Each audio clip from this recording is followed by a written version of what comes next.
we're coming on the air because President Biden is about to deliver an address at Pointe du Hoc in Normandy, France, the 100-foot cliff that Army Rangers scaled under gunfire during the D-Day invasion 80 years ago. His address on the urgent need to defend democracy and freedom and on the dangers of isolationism, expected to draw a direct line from World War II to the Cold War to Russia's war in Ukraine. You're seeing some of these images coming in right now. There's Secretary of State Antony Blinken. We know earlier today, President Biden met with Ukrainian President Volodymyr Zelensky in Paris, calling on a new generation to defend Europe and the free world from a tyrant bent on domination. Speaking of Vladimir Putin of Russia there, urging allies to support and defend Ukraine. Yesterday, this remarkable exchange between President Zelensky and an American World War II veteran. You see them embracing there. That veteran telling Zelensky, "You are a savior of the people," and Zelensky then responding, "No, you saved Europe." That was a remarkable moment. And then this, the President and First Lady Dr. Jill Biden met with some American veterans who have traveled to Normandy, most in their 90s, some over 100 years old, many of them for the very first time since that day 80 years ago.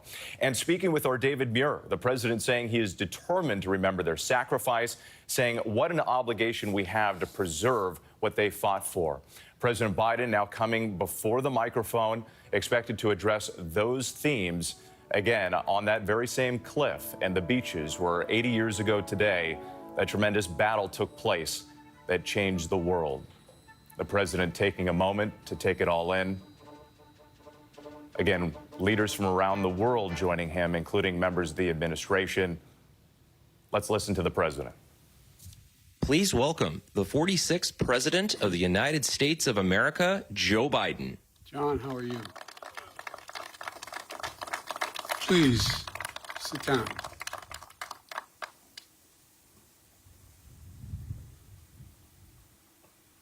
At last, the hour had come. Dawn, 6th of June, 1944. The wind was pounding as it is today, and always has against these cliffs. 225 American Rangers arrived by ship, jumped into the waves and stormed the beach. They could see, all they could see was the outline of the shore and the enormity of these cliffs. And I'd like to look, I know I'll get in trouble with the Secret Service if I go to the edge and look over, but think of those cliffs as my host just showed me. That's what we're standing on top of. They could hear, all they could hear was the crack of bullets hitting ships, sand, rocks, hitting everything. All they knew was time was of the essence. They had only 30 minutes to eliminate the Nazi guns high on this cliff. Guns that could halt the Allied invasion before it even began. But these were American Rangers. They were ready. They ran toward the cliffs and mines planted on the beach by Field Marshal Rommel exploded around them, but still they kept coming. Gunfire rained above them, but still they kept coming. Nazi grenades thrown from above exploded against the cliffs, but still they kept coming. Within minutes, they reached the base of this cliff. They launched their ladders, their ropes, and grappling hooks, and they began to climb. When the Nazis cut their ladders, the Rangers used the ropes.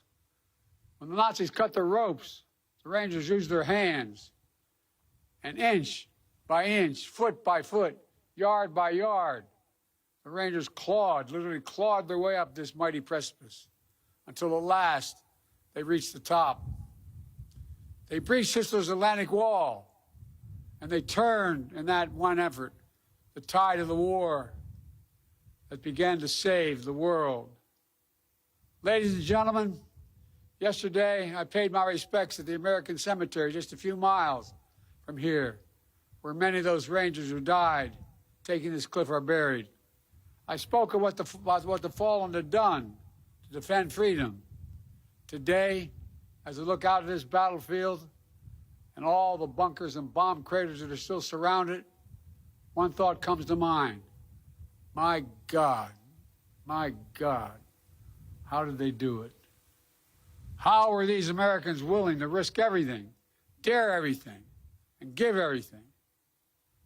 There were Americans like Sergeant Leonard Lomo from New Jersey. He was one of the first Rangers to jump off his ship and run toward the cliff.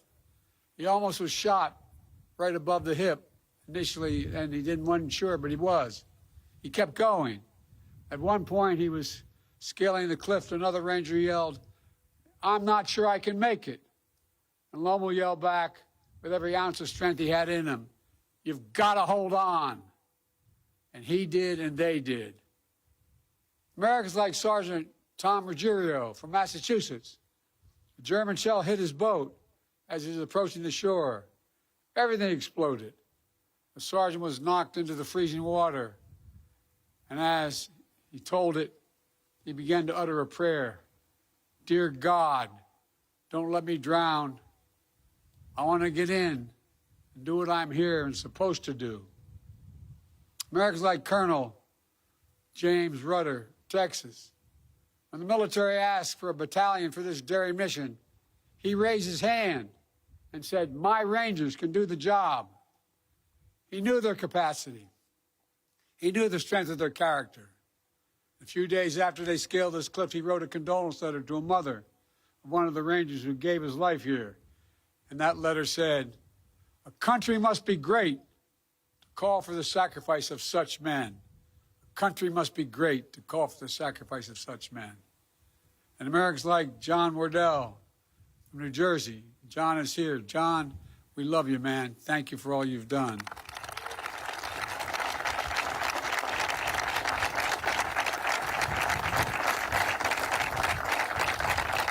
Deserve that and a lot more, John. Just 18 years old, he deployed to this cliff to replace the surviving Rangers on that D-Day invasion. He would go on to fight across France and Germany. In early December 1944, during one of those battles, shrapnel pierced his skull. But by Christmas, he was back, fighting with his unit. And here's what he said about the notes he kept at that time. He said, "Knowing that my buddies and I always looked out for one another. That's why he came back. That's why he fought so hard to get back. He always looked out, and his buddies looked out for one another." When we talk about democracy, American democracy, we often talk about the ideals of life, liberty, pursuit of happiness. What we don't talk about is how hard it is, how many ways we're asked to walk away, how many instincts are to walk away.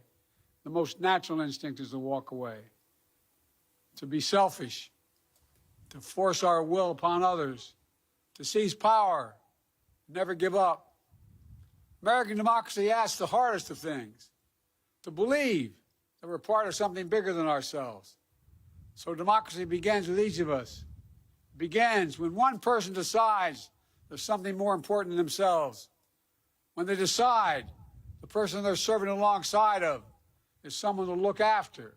When they decide the mission matters more than their life. When they decide that their country matters more than they do. That's what the Rangers at Pointe du Hoc did. That's what they decided. That's what every soldier and every Marine who stormed these beaches decided. A feared dictator had conquered a continent, had finally met his match. Because of them, the war turned. They stood against Hitler's aggression. Does anyone doubt that they would want America to stand up against Putin's aggression here in Europe today? They stormed the beaches alongside our allies. Does anyone believe these Rangers would want America to go it alone today? They fought to vanquish a hateful ideology in the 30s and 40s. Does anyone doubt they wouldn't move heaven and earth to vanquish hateful ideologies of today? These Rangers put mission and country above themselves. Does anyone believe they would exact any less from every American today? These Rangers remembered with reverence those who gave their lives in battle. Could they or anyone ever imagine that America would do the same, wouldn't do the same. They believed America was the beacon to the world. I'm certain they believed that it would be that way forever. You know, we stand today, where we stand was not sacred ground on June the 5th. But that's what it became on June the 6th. The Rangers who scaled this cliff didn't know they would change the world, but they did. I've long said that history has shown that ordinary Americans can do extraordinary things when challenged. There's no better example of that in the entire world than right here at Pointe du Hoc. Rangers from farms and cities in every part of America, from homes that didn't know wealth and power. They came to a shoreline that none of them would have picked out on a map. They came to a country many of them had never seen, for a people they had never met. But they came. They did their job. They fulfilled their mission. And they did their duty. They were part of something greater than themselves. They were Americans.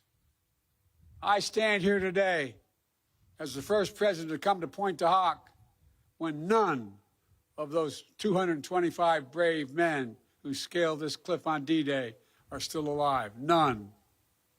But I'm here to tell you that with them gone, the wind we hear coming off this ocean will not fade. It will grow louder as we gather here today. It's not just to honor those who showed such remarkable bravery on that day, June 6, 1944. It's to listen to the echoes of their voices, to hear them, because they are summoning us, and they're summoning us now. They ask us, what will we do? They're not asking us to scale these cliffs, but they're asking us to stay true to what America stands for. They're not asking us to give or risk our lives, but they are asking us to care for others in our country more than ourselves. They're not asking us to do their job. They're asking us to do our job, to protect freedom in our time, to defend democracy, to stand up aggression abroad and at home, to be part of something bigger than ourselves. My fellow Americans, I refuse to believe, I simply refuse to believe that America's greatness is a thing of the past. I still believe there's nothing beyond our capacity in America when we act together. We're the fortunate heirs of the legacy of these heroes, those who scaled the cliffs of Pointe du Hoc.